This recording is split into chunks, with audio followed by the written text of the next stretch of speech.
I guess I'm just wondering, Mr. Attorney General, has anyone at the department told President Biden to knock it off with Hunter? I mean, you guys are charging Hunter Biden on some crimes, investigating him on others. You've got the president bringing Hunter Biden around to state dinners. Has anyone told him to knock it off? Well, the hiring of assistant U.S. attorneys this is a career hire made in the different U.S. attorneys' offices. I mean, for in Washington at DOJ, are there any special procedures that vet lobbying contracts or maybe who a lobbyist worked for before they're given prosecutorial authority? It is the very attack on the judicial process that we're concerned about. I'm sorry, I don't agree with anything you just said, but I'm not going to comment on it. Okay, so you won't comment on it, Mr. Attorney General, but you had no problem dispatching Matthew Colangelo. I want to draw your attention to a recent and revealing exchange that took place in the halls of Congress, an exchange that speaks volumes about the current state of our justice system and the political tensions that define our times. During a House Judiciary Committee hearing, Attorney General Merrick Garland faced sharp questioning from Representative Matt Gaetz. The focus, whether the Department of Justice has remained neutral or if it has been influenced by political agendas, particularly in cases involving former President Donald Trump and Hunter Biden. The member for the floor is recognized for 5 minutes. Attorney General, you've told us that it's a dangerous conspiracy theory to allege that the Department of Justice is communicating with these state and local prosecutions against Trump.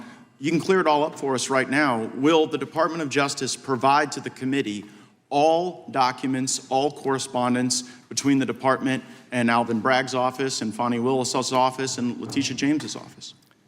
The offices you're referring to are independent offices of state. I get that. The question is whether or not you will provide all of your documents and correspondence. That's the question. I don't need a history lesson.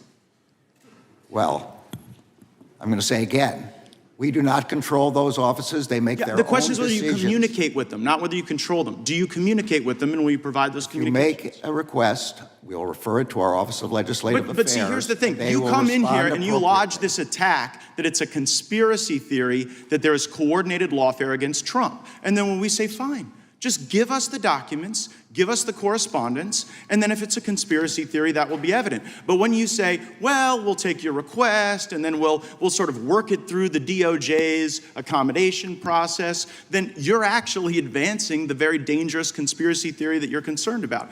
Now, you were a judge, once nominated the highest court in our country. When you were a judge, I'm just curious, did you ever make political donations to partisan candidates? No. No, and you didn't because that would create the potential appearance of impropriety. I didn't because there's a federal rule barring federal judges from making contributions. Right, but under that same theory of attacks on the judicial process, like, shouldn't someone be owed like a jury of their peers and a judge that's non-biased rather than getting a judge from your political opponent's donor file? I'm well aware that you're not asking a hypothetical. You're asking me to comment on a jury verdict in another jurisdiction which has to be respected. I won't comment on it. That case is still ongoing. The defendant Mr. Attorney General, I hadn't asked you about the verdict yet. We were getting there. I was talking about the judge. And so let me ask you this question about your time as a judge. Was there ever a time when you were a judge when you had a family member who was personally profiting off of the notoriety of a case that was before your court? Look, I'm going to say again, it's very clear you're asking me to comment on a case in another jurisdiction. No, wait, hold on, Mr. Attorney General. Did you ever have a family member profit off of the notoriety of any case that you sat over? Say again, you're asking yes or no? You're asking me to comment on a case currently. Well, it seems you're connecting the dots, Mr. Attorney General. I'm just asking you as to a general principle, but you are aware that Judge Merchan's daughter was profiting off of this prosecution. You are aware that that creates the appearance of impropriety. You know the very reason there's a federal rule against judges giving donations is because it is the very attack on the judicial process that we're concerned about. I'm sorry, I don't agree with anything you just said, but I'm not going to comment on it. Okay, so you won't comment on it, Mr. Attorney General, but you had no problem dispatching Matthew Colangelo. Who's Matthew Colangelo? That is false. I did not dispatch Matthew Colangelo. Matthew That's Colangelo, false. Matthew False. Colangelo became the Assistant Attorney General at the very beginning of the Biden administration. Without having been Senate confirmed, goes and gets this senior role at the DOJ, and then after, I believe it's Gupta replaces Colangelo, Colangelo makes this remarkable downstream career journey from the U.S. Department of Justice in Washington, D.C., and then pops up in Alvin Bragg's office to go get Trump. And you're saying that's just a career choice that was made that has nothing to do with the lawfare coordinated by the DOJ. I'm saying it's false. I did not dispatch Mr. Colangelo anywhere. Well, do you know how he ended up there? I assume he applied for a job there and got the job. But see, you know what? I can tell you I had nothing to do with it. Well, you might not have had anything to do with it, but we've got this contemporaneous evidence in Mr. Pomerantz's book. So Pomerantz writes this book, which I'm sure you're aware of, where he says, we put together the legal eagles to get Trump. We got all these folks together and we assembled them for that purpose. And so when we on the Judiciary Committee think about attacks on the judicial process, our concern is that the facts and the law aren't being followed. A target is acquired, here, Trump, and then you assemble the legal talent from DOJ, Mr. Pomerantz, and you bring everybody in to get him. And meanwhile, the judge is making money on it. The judge is making money on it, or the judge's family is making money on it for stuff that you yourself wouldn't do. You know, no one's going to buy this. No one's going to believe it. It's going to create great disruption. And I am saddened by it because, like you, I have given my life to the law. I care deeply about the law, and I think that the lawfare we've seen against President Trump will do great damage well beyond our time in public service. I see my time's expired. I yield back. Ranking members recognized for 5 minutes. Thank you, Mr. Chairman. Mr. Attorney General, do you want to respond to anything in Mr. Gaetz's tirade? I think everything he was talking about was a case in another jurisdiction, an independent prosecutor. Mr. Pomerantz worked for that independent prosecutor. I don't know Mr. Pomerantz. I don't know what's in his book, but these are decisions made in another office independent of the Justice Department. Thank you, Mr. Attorney General. Last week, as we all know, a jury of his peers convicted former President Trump on 34 felony counts of falsifying business records of the first degree. The case was brought by the Manhattan DA, so it is a state case, not a federal case. I shouldn't have to ask you this, Mr. Attorney General, but since the majority seems to be confused, can you please explain the difference between a state case and a federal case? Yes, the Manhattan District Attorney has jurisdiction over cases involving New York state law, completely independent of the Justice Department, which has jurisdiction over cases involving federal law. We do not control the Manhattan District Attorney. Manhattan District Attorney does not report to us. The Manhattan District Attorney makes its own decisions about cases that he wants to bring under his state law. Thank you. My Republican colleagues seem to believe— The gentleman before is recognized for 5 minutes. I guess I'm just wondering, Mr. Attorney General, has anyone at the department told President Biden to knock it off with Hunter? I mean, you guys are charging Hunter Biden on some crimes, investigating him on others. You've got the president bringing Hunter Biden around to state dinners. Has anyone told him to knock it off? Our job in the Justice Department is to pursue our cases without reference to what's happening in the outside world. Just yes or no. Have you done that? That is what we do. So it's a no? No one that I know of has spoken to the White House about the Hunter Biden case. I'm wondering Of then, course not. okay, I got it. So Hunter Biden is selling art to pay for his $15,000 a month rent in Malibu. How can you guarantee that the people buying that art aren't doing so to gain favor with the president? The job of the Justice Department is to investigate criminal allegations. You have information. Are you investigating this? I mean, someone who bought Hunter Biden's art ended up with a prestigious appointment to a federal position. Doesn't it look weird that he's become this immediate success in the art world as his dad is president of the United States? Isn't that odd? I'm not going to comment about any specific— Not going to comment, not going to investigate. So right. Hunter Biden associate Devin Archer told us that Hunter sold the appearance of access to then Vice President Biden. Are you confident he has stopped doing that? I'm sorry, I didn't understand the question. Hunter Biden associate Devin Archer told us that Hunter sold the appearance of access to then Vice President Biden. Are you confident he has stopped? I'm going to say again that all these matters are within the purview of Mr. Weiss. I have not interfered with them, and I but do if you were not. confident that he had stopped, you could. And I do not probably intend tell to us interfere with he him. had. So it was a lot of Chinese money that was working its way through these shell companies into the accounts of the Biden family.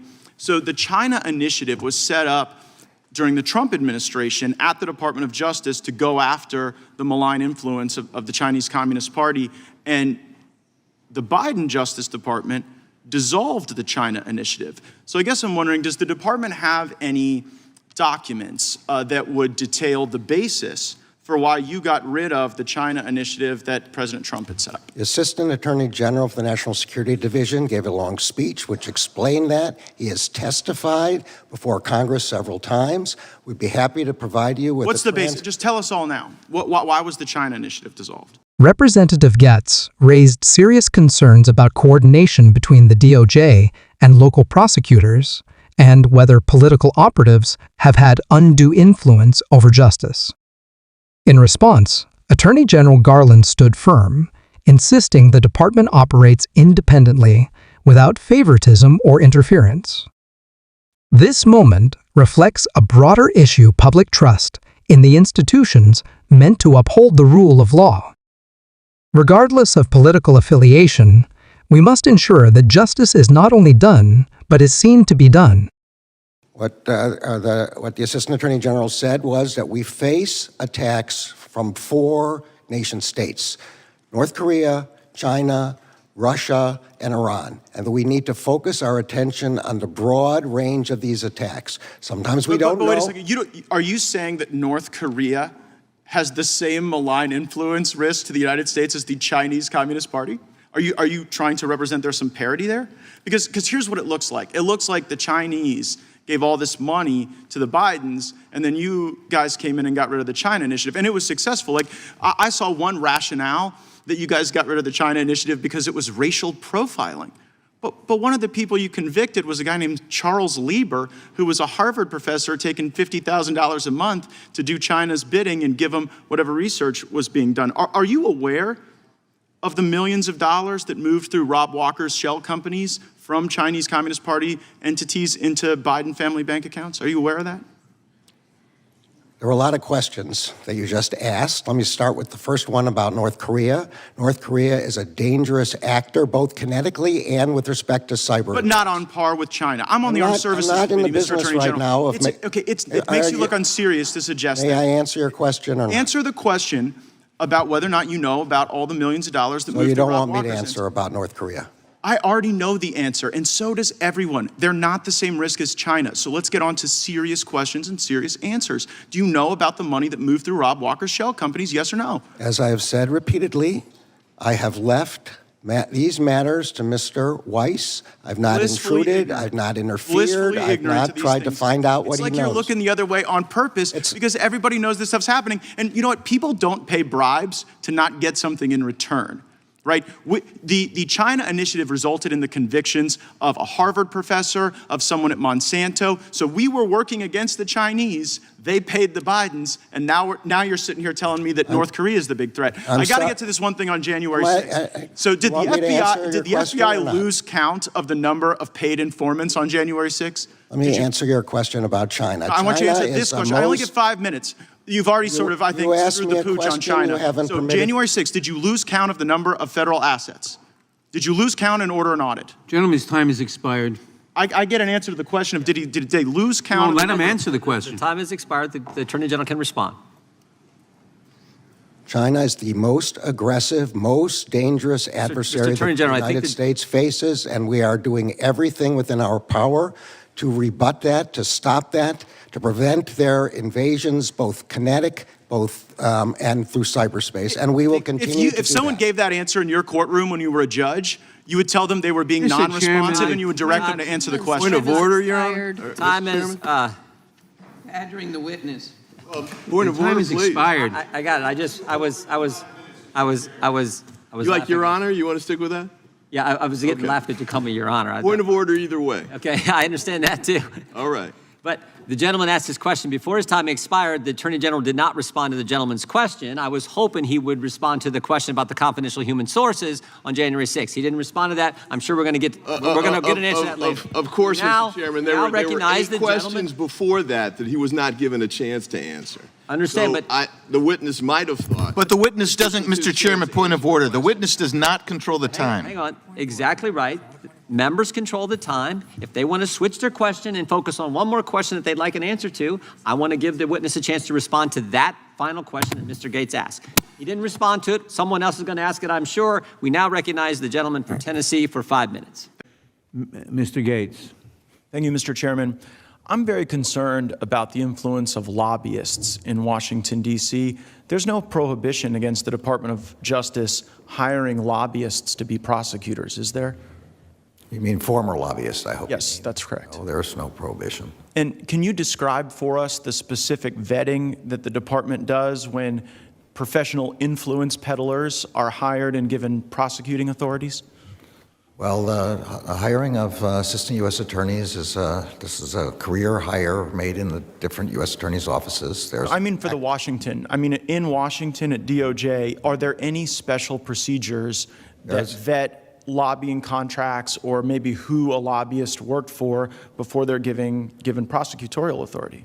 So again, I'm not sure what kind of person you're speaking with. If you're talking about line prosecutors, there is a background check. Everybody, I'm sure here is familiar with the SF-86, has to be filled out, includes all the people that you worked for. The same is true in Maine Justice. But there's no special review for lobbyists as opposed to people who've been engineers or had any other career? I don't know, but I don't believe there's a difference, but obviously lobbying may Let's ask about conflicts. political consultants. Political consultants are people who get paid to ensure that a candidate wins or loses an election, that a political movement is successful or unsuccessful.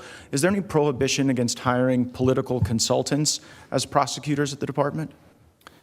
Again, I don't think that we're allowed to even look at people's politics. The question. No. It's not their politics. It's the profession of being a political consultant. There's no special vetting for them, I don't think that there's a specific prohibition. There is a requirement that once somebody becomes a prosecutor, just like when somebody becomes a judge, that they get rid of whatever preconceptions they had before and that they go forward under their new responsibilities and are subject to the ethics rules of their new responsibilities. We would hope that would be the case, Mr. Attorney General, but I tend to think that if people are in the influence peddling game or they're prosecutors, it can be kind of dangerous to mix those, to be an influence peddler for hire one day, to be a prosecutor the next, maybe to rotate back and forth among those careers. And it sounds like there's no special vetting for lobbyists or political consultants. Let me ask the question about partisan committee staff. We have partisan committee staff that you see here. Their job is to ensure that one party or another preserves or captures the majority, that legislative proposals are successful or not successful. No prohibition against the department hiring partisan committee staff as prosecutors, is there? As I understand it, every administration, including the one preceding this one, has hired people who have been committee staff. Yeah. I don't think there's a statutory limitation. If the House of Representatives and the Senate think that partisan, or I'm not sure what That's how Preet Bharara got his job. He worked for Schumer, and then he ended up in the Southern District. So we have people who can be lobbyists and then prosecutors. We have people who can be political consultants and then prosecutors. We have people who can be partisan committee staff and then prosecutors. The public integrity section has jurisdiction over election integrity, correct? It has jurisdiction over election crimes, yes. Yes. So is there any prohibition against people who've been lobbyists, partisan committee staff, or political consultants actually going in and serving in the public integrity section, or is that allowed? Just say again, the hiring in the public integrity section is a career hire made under the civil service. It's not made. I know, I'm worried about their prior career, though. See, what I think is that if someone has been a political operative, to then put them in charge of election crimes It's kind of like having the fox guard the hen house, don't you think? So if you think that, that would be a perfect example of something the House should pass a statute barring people from particular professions from working in the Justice Department. And would you support that legislation? I'd have to look at what it is, and I have to look at whether it itself violates the First Amendment, but I don't think there have ever been any restrictions like that before. I appreciate your open-mindedness, and I hope that persists during your time at the department. Would you provide the committee a list of lobbyists, former lobbyists, or just former political consultants who work in the public integrity section so that we might inform on the legislation that you've suggested we might consider? I don't intend to create a list of career officials and what their previous jobs were. So if there are people who literally were political operatives who have prosecuting authority in the area that oversees elections, you won't give us the list. I don't have any idea whether there is any such person. Time of the gentleman has expired.